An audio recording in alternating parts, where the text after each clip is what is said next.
Véronique Jacquier, Sud Radio, service compris. La bonne idée du jour, c'est celle de Vincent You. Bonjour Vincent You. Bonjour. Vous êtes adjoint au maire d'Angoulême, membre des Républicains. Vous êtes aussi directeur de l'hôpital de Confolens en Charente, donc, et vous avez la gestion d'une maison de retraite attenante à l'hôpital. C'est bien ça ? Tout à fait. Et vous avez pris une mesure, mettre une clause à l'appel d'offres pour les travaux, c'est une façon pour vous de lutter contre les travailleurs détachés, une façon aussi de rendre le français obligatoire sur les chantiers. Pourquoi ? Qu'est-ce qui s'est passé ? Comment vous avez eu cette idée ? Écoutez, je vais souvent sur des chantiers, autant à titre professionnel que comme élu local, et je me suis aperçu que de plus en plus on avait des travailleurs détachés qui ont comme caractéristique d'être de nationalité chypriote, roumaine, polonaise, etc. Et ça se traduit par le fait qu'ils ne connaissent pas les règles de sécurité minimales parce qu'ils ne connaissent pas notre langue.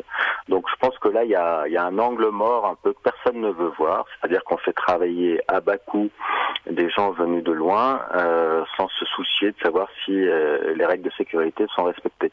C'est un autre problème, c'est que si on emploie ce personnel à bas coût, évidemment l'argent public qui est dépensé dans un marché de ce type-là avec un chantier ne se traduit pas par un soutien au territoire et à l'emploi local. Donc il m'a semblé qu'il fallait y mettre fin, qu'il fallait ouvrir les yeux, et donc j'ai exigé, pour des raisons de sécurité des ouvriers sur le chantier, qu'ils parlent le français. S'ils ne le parlent pas, à ce moment-là, je demande à l'entreprise qui l'emploie de payer un interprète. Et du coup, forcément, je renchéris le coût d'embauche de quelqu'un qui était au départ moins cher. Et vous avez créé un collectif aussi pour mobiliser d'autres élus. Vous voulez aller plus loin sur cette question ?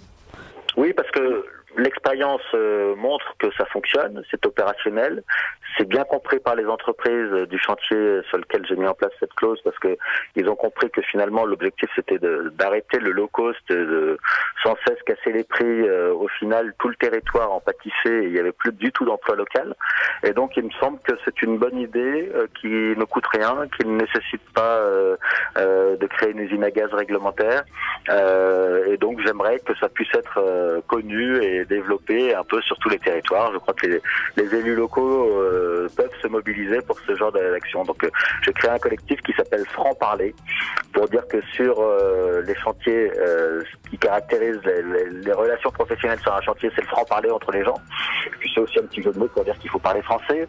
Et donc j'appelle chacun de vos auditeurs à mobiliser leurs élus pour leur dire on peut défendre l'emploi local en ayant une recette très simple, c'est d'exiger la francophonie de ceux qui sont sur le chantier.